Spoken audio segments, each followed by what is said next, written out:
Also, would you guys look at this cute little denim set for Ozzy? In case you guys want to see him in it. Is that not so cute? Yes, let's get a dove column. Oh. Big dove. Any Caitlin Clark and Fever fans' heart will burst with joy after the Indiana Fever's recent accomplishment. Her teammates did more than simply fill in for their wounded star while she watched from the sidelines. They outscored the Las Vegas Aces by a margin of 27 points. This was not expected to occur. Since 2019, the Fever had not defeated Vegas. Key players were absent, and it appeared like the referees had A'ja Wilson on fast style. However, Natasha Howard, Sophie Cunningham, Ari McDonald, Lexi Hull, Kelsey Mitchell, and Aliyah Boston had different ideas. Hold on till you hear Mitchell's 3 post-game remarks, which wonderfully encapsulate this incredible moment. Comment, "I have the fever," if you agree with the statement. We talked about, we just made sure that our energy was high, made sure that we were focused, because obviously we know Vegas is a great team and they're a team full of winners. And so for us, it's making sure that we turn the page off of a great Commissioner's Cup success, and then we have to be ready for Vegas, and we were. McDonald back on the attack, lays it in. Mitchell, beautiful pass, 2 more for Boston. Oh, catch and shoot, connects. Here's Mitchell left wide open, and Mitchell cashes in with authority. McDonald turns the corner and gets to the rim. Imagine the worst-case situation for a basketball team before their season-opening match. You're taking on the defending champions and the MVP winner. The best player you have is hurt. One important veteran has left the ship. On the opposite side of the globe, your depth players are participating in international basketball. Before facing the Las Vegas Aces, the Indiana Fever were in a position similar to this nightmare. No updates outside of she's out tonight. So just continuing to work and get her progress and make sure there's no setbacks. With the start-stop nature of you guys this season to this point, having 5 in a row at home right here, what kind of opportunity do you view that as for the rest of your year? I mean, I think it's a great opportunity for us. Sleep in your own beds for a while, play some games at home, in our home arena with this crowd. It is a great opportunity, but you also can't take the opportunity that you're playing at home for granted, right? We still got to come with that energy, that effort, that high attention to detail, intentional focus, and we've got to build. The timing of Caitlin Clark's groin injury couldn't have been worse. Stuck on the bench in street clothes was the superstar sensation who had totally changed the Fever's image. Clark was more than just their top scorer. She improved everyone around her and served as their floor general, playmaker, and engine.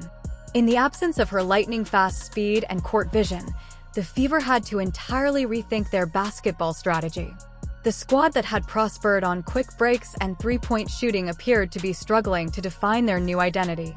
Caitlin and her status, just how did she look? How did she feel today during shoot-around? And is she making progress and getting closer playing? She's making progress. I think, again, top of mind, I think I told you this afternoon, is just long-term.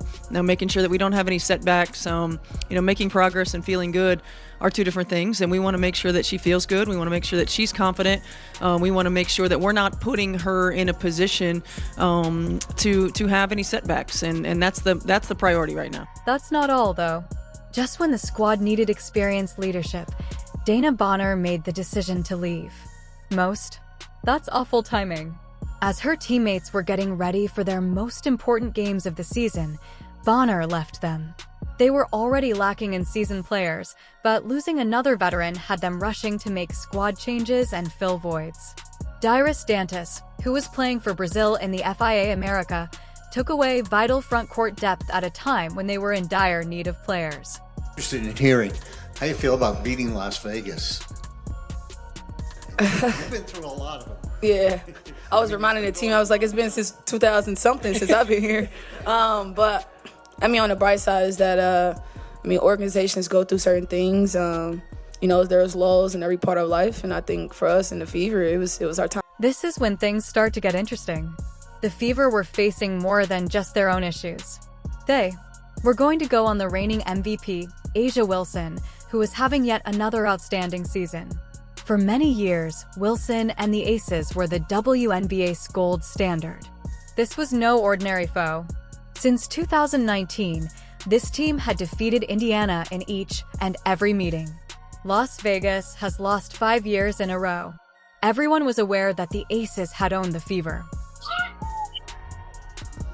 Here's Kelsey. Mitchell flips it to Howard, who lays it in. And Indiana's offense humming here in the opening 3 minutes. He hit 3 threes in that win on Tuesday. They're high on the season.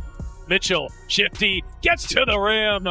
Oh, it's the rescreen by Boston, and then this is rhythm here. Screen, rescreen, the twist action, the switch, and then watch the bump right here. Once you get the defender right next to you. The sold-out crowd at Gainbridge Fieldhouse created an electric atmosphere, but even the most optimistic fans had to wonder how their depleted team could compete. The Fever were coming off a huge win against Minnesota that earned them their first Commissioner Cup championship, but this felt different. This felt impossible. The odds were stacked so high against Indiana that most experts were already writing them off before tip off. What nobody realized was that this perfect storm of adversity was about to create something magical. Sometimes a team needs to have their backs against the wall to discover what they're truly capable of. The Fever were about to find out exactly what they could accomplish when everything seemed hopeless. Coming off a big Commissioner's Cup win Tuesday, the Fever emphasized coming into this one how important it was to keep moving forward, to keep the train on going, to not have a hangover in maybe more ways than one, and they did not. It was a dominant display, bigger than I can ever remember here in recent memory with the Fever, especially when the star player was out. The statistics paint a harsh picture of what occurs when a team's lifeblood is taken away. Without Caitlin Clark, the Fever appeared to be a totally different team when it came to planning the attack. Overnight, the high-scoring, fast-paced style that had made them so thrilling to watch vanished. The Fever were stuck in slow motion rather than the lightning-fast changes and swift ball movement that Clark introduced. What have you seen the last 2 games in particular against the Wings and the Lynx of the growth of this team without Caitlin on the floor? I think first and foremost, defensively, we've been better. And that's continuing to build consistency in our coverages, have a high attention to detail in everything that we do. I think our activity, our awareness has been better on the defensive end as well. We've done a better job of protecting the paint. Now we've still got to improve in defending without fouling. When Clark was unable to push the ball up, the play slowed considerably. Court following each theft and rebound. Games that had been moving quickly felt slow all of a sudden. With Clark, the team averaged over 90 points each game. Without her, they were barely able to reach 80. Their rhythm of attack was totally disrupted. When attempting to make their own shots, players who had excelled in Clark's method appeared bewildered. And I think offensively, the ball's moving. Multiple players are touching it. We're getting it from side to side, getting it inside, outside. It's moving a little bit quicker. Our goal is to get to where we play .5 basketball. And when we're at our best, it's moving and it's popping, and ball movement and player movement as well. That's not all, though. The movement of the ball became steady and predictable. Clark's amazing court. Her passing talent and vision had improved everyone around her. Her ability to weave passes through confined spaces and locate open teammates made the Fever's offensive one-dimensional. Players kept the ball in their hands for too long, searching for unaccounted-for shots. Their lovely team basketball game with Clark devolved into forced shots and solo plays. Aliyah, no one was more irritated than Boston. Not nearly enough touches were being given to the gifted center who had excelled in college to highlight her inside ability. A point guard who could locate her in the post and put her in a position to score was necessary for Boston's skill set. Some of the keys that you see as to how exactly you're going to do that, or what you guys need to do to approach the game successfully? Yeah, I think we've got to be disruptive. We've got to make sure that we play with a level of physicality that doesn't allow them to just pass the ball around everywhere that they want to pass it. So we've got to make sure that we're disruptive. We got to make sure that we're elite at our on-ball screen defense. This is a team that reads really well, that moves really well. We got to be elite at the point of attack on on-ball screen defense. We've got to We always talk about guarding our yard, being able to guard one-on-one so we're not in rotation early. I think for us it's going to have to start on the defensive end of the floor so that allows us to get out and run in transition as well. But we can't allow them to just do exactly what they want to do. This is when things start to get interesting. Without Clark, teams have figured out how to keep the Fever safe. Knowing there would not be a lethal three-point threat to worry about, opponents packed the paint. Knowing they couldn't rely on Clark's amazing range to stretch the floor, they put pressure on other players to develop their own offense. When facing top-tier opponents like the Aces, the Fever appeared unimpressive. The team was trying to figure out who they were and was having trouble getting several players to score consistently. However, Kelsey Mitchell has been getting ready for this very moment. She was thinking of 3 strong words that would sum up what was going to occur. As game time drew near and everything was set to change, the atmosphere at Gainbridge Fieldhouse was electrifying.